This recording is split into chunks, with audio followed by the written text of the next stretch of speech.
kan sudah tua, kita tidak bisa lagi mengucapkan itu. Siapa bilang? Sampai tua pun kita harus menunjukkan hal itu. Kita harus memberikan contoh kepada anak-anak kita bahwa hubungan ibu dan bapak, hubungan suami dan istri itu adalah satu hubungan yang mesra sampai kakek-kakek tua sekalipun, saudara. Jadi hati-hati, signal cinta itu diperlukan, pertahankan pada hari ini. Kalau ada firman Tuhan kepada Musa di dalam Bilangan 5 ayat 11 sampai 31, di situ dikatakan bahwa bila seseorang atau seorang pria yang menyeleweng, saudara, ya, pada waktu dia berbuat serong, dia mencemarkan dirinya dengan laki-laki lain atau dengan wanita lain, maka apa yang terjadi? Akan timbul di dalam rumah itu adalah roh cemburu. Nah, kalau roh cemburu ini menguasai rumah kita, maka akan terjadi percekcokan, akan terjadi perkelahian, maka berantakanlah rumah kita. Saudara, hati-hati, jangan sampai roh cemburu itu menguasai keluarga kita. Kalau seorang laki-laki tidur dengan wanita lain yang bukan istrinya, atau seorang wanita yang tidur dengan laki-laki lain yang bukan suaminya, ini akan menimbulkan malapetaka di dalam keluarga. Satu, roh cemburu. Yang kedua, maka mereka itu tidak lagi setia kepada suami atau istrinya. Saudara, kalau kesetiaan hilang di dalam keluarga kita, maka keluarga kita akan sebentar lagi akan hancur berantakan. Bukan cuma itu, ada apa yang akan terjadi, yaitu ada saling melukai satu sama lainnya, sehingga mereka menyimpulkan bahwa lebih baik kita berpisah daripada kita bersama-sama. Saudara, Allah tidak menghendaki keluarga seperti itu. Bagaimana kita menjadi pesona suami istri yang baik? Allah tidak menghendaki perlakuan yang tadi saya utarakan kepada saudara. Kita harus berhati-hati di dalam hidup ini. Nah, saudara, hal-hal apa saja yang harus dimiliki seorang pria sehingga dia menjadi seorang pria yang mempesona, ya? Kalau di Mazmur 112 ayat 1 dan 10, saudara bisa baca di situ. Ada banyak firman Tuhan yang mengajarkan kepada kita, saudara, takut akan Tuhan. Itulah permulaan atas semuanya, saudara, ya. Berbahagialah orang yang takut akan Tuhan, yang sangat suka kepada segala perintahnya. Anak cucunya akan perkasa di bumi, angkatan orang-orang benar akan diberkati. Ayat yang ketiga, harta dan kekayaan ada di dalam rumahnya, kebajikan tetap untuk selamanya, dan seterusnya. Baca di dalam Mazmur 112 ayat 1 sampai 10. Takut akan Tuhan itu adalah permulaan dari hikmat. Kalau seorang pria itu takut akan Tuhan, saudara, maka mudah. Jangan khawatir, walaupun dia pergi bertugas sendirian, walaupun dia pergi tempat yang jauh, kalau dia hidupnya takut akan Tuhan, dia tidak takut dia tidak akan berani melakukan perbuatan-perbuatan yang tidak berkenan kepada Tuhan. Jadi apa yang harus dimiliki seorang pria sehingga dia mempunyai pesona yang indah, yaitu satu, takut akan Tuhan. Suami itu seperti nabi dalam satu keluarga. Dia yang harus membawa anak-anak dan istri untuk mengenal kepada Tuhan, untuk hidup lebih dekat kepada Tuhan, untuk beribadah setiap hari-hari ibadah, untuk membaca firman Tuhan, menelaah di rumah, pada malam hari doa bersama-sama, membuat mesbah keluarga. Itu adalah seorang suami yang mempesona. Dia hidupnya takut akan Tuhan dan memberi teladan yang baik kepada anak-anaknya, saudara. Dia sebagai bapak yang baik, bapak yang mengatur, yang melingkupi anak-anaknya, yang menjaga dari serangan-serangan dari mara bahaya. Jangan seperti seorang bapak yang galak, yang sangat ditakuti oleh seorang anak laki-lakinya, sehingga anak laki-lakinya bisa kabur dari rumah. Kenapa? Karena ada bapak yang terlalu galak. Saudara, salah. Jangan hanya ibunya saja yang pandai mendekatkan diri kepada anak, tetapi seorang bapak dibutuhkan. Saudara, kalau hari ini engkau menjadi bapak yang mungkin tidak berhasil karena anakmu lari dari engkau, kembali. Seorang bapak itu harus hidupnya takut akan Tuhan. Dia bisa mengayomi anak-anaknya dan istrinya menjadi keluarga yang berbahagia, yang hidup dekat dengan Tuhan, saudara. Selain itu, takut akan Tuhan yang kedua harus penuh pengertian, sabar, setia, ya, sebagai mitra untuk istrinya dalam segala hal. Kalau istrinya punya banyak masalah di rumah, mungkin begitu penat mengurus urusan rumah tangga dengan anak-anak, ayahnya adalah seorang yang setia, sabar, yang mendengarkan apa keluh kesah daripada istrinya dan mungkin menolong istrinya, ya. Karena wanita juga dibutuhkan oleh seorang pria. Kalau dalam kasus-kasus sosial di sekitar kita, seorang sentuhan wanita itu diperlukan untuk menyelesaikan masalah, membantu sang suami, saudara.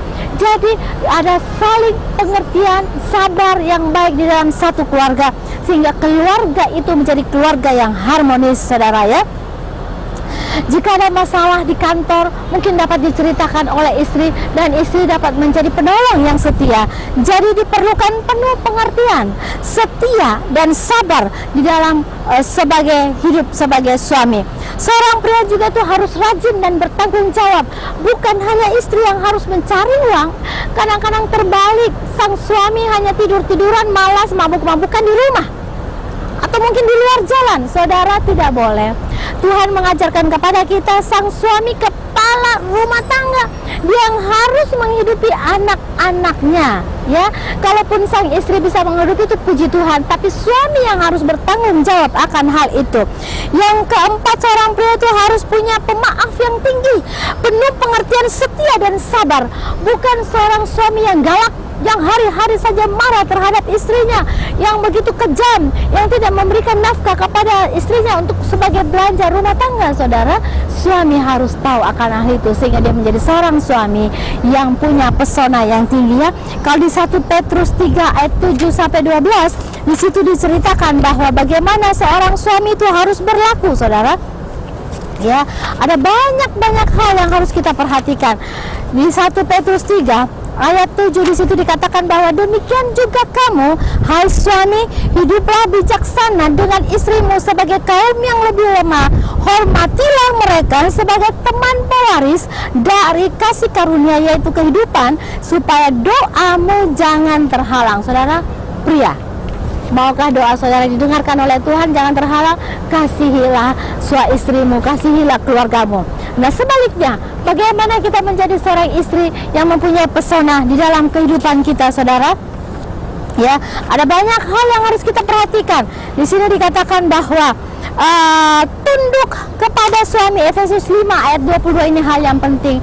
Hai istri-istri, tunduklah kepada suamimu seperti kepada Tuhan, karena suami adalah kepala istri, sama seperti Kristus adalah kepala jemaat. Dialah yang menyelamatkan tubuh. Ayat 22, karena itu sebagaimana jemaat tunduk kepada Kristus, demikian jugalah istri kepada suami dalam segala sesuatu. Sekali lagi, yang menjadi kepala adalah suami. Sekalipun mungkin pendidikannya lebih rendah, sekalipun mungkin gajinya lebih rendah, tapi yang jadi kepala dalam rumah tangga adalah suami. Dan kita istri harus tunduk kepada suami. Ini firman Tuhan, tidak bisa ditawar, saudara, ya. Istri juga harus menjadi seorang yang lemah lembut, ya. Dia bukan istri yang cerewet, yang dikatakan dalam Amsal 27 ayat 15 bahwa seorang istri yang suka bertengkar itu serupa dengan tiris yang tidak habis-habis, yang menitik pada waktu hujan, ya. Anak-anak kita bisa jadi marah karena kita terlalu cerewet, terlalu banyak ucapan-ucapan yang kita keluarkan, seperti saja dengan musik yang rusak dari pagi sampai malam, ya. Tapi istri yang bijaksana tidak seperti itu, saudara. Istri yang lemah lembut, yang tidak mengomel, tetapi selalu mengucap syukur dan mengatakan terima kasih kepada Tuhan kita, ya.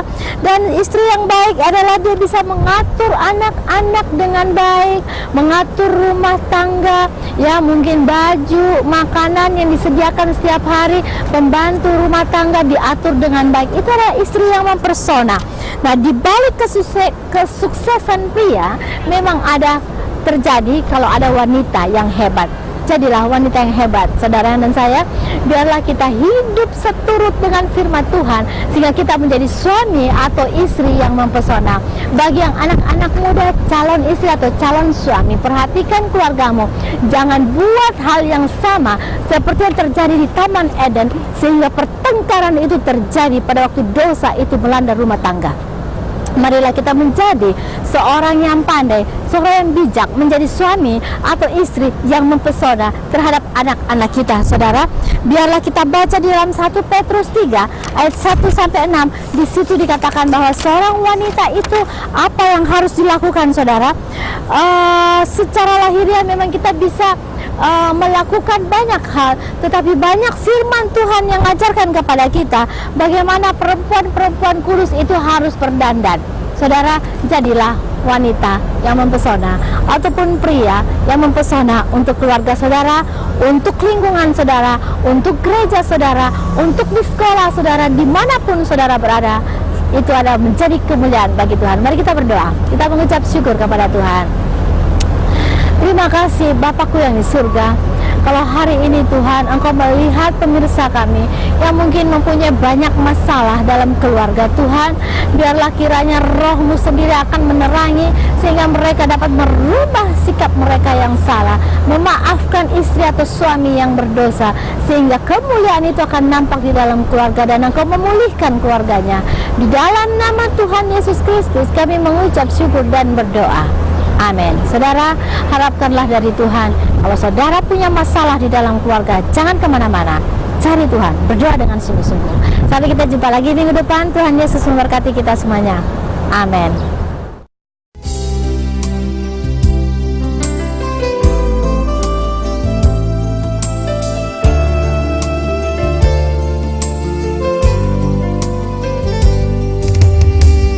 Seperti rusa rindu sungaimu, jiwaku rindu Engkau.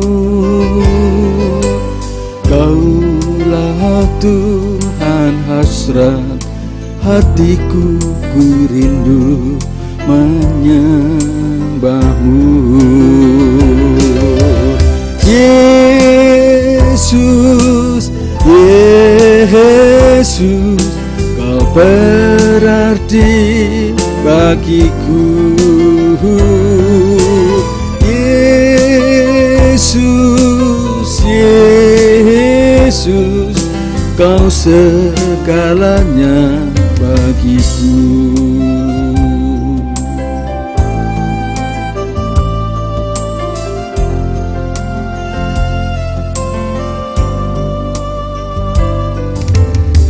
Seperti rusa rindu sungaimu, jiwaku rindu Engkau.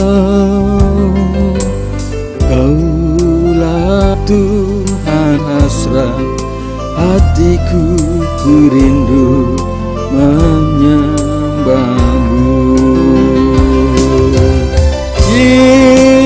Yesus, Yesus, Kau berarti bagiku. Yesus, Yesus, Kau segalanya bagiku.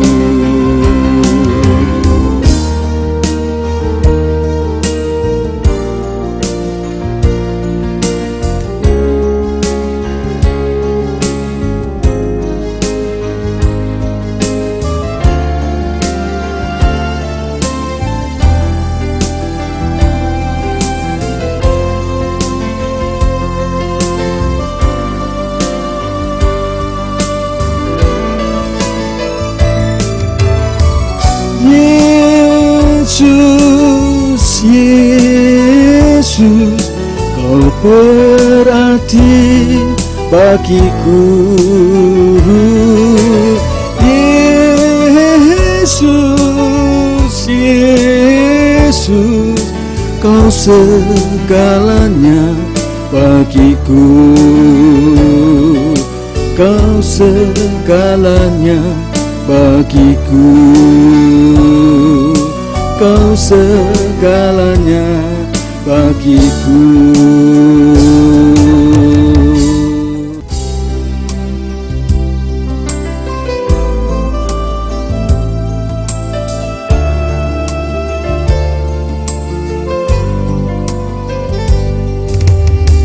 Seperti Ciru sarindu, sungaimu jiwa.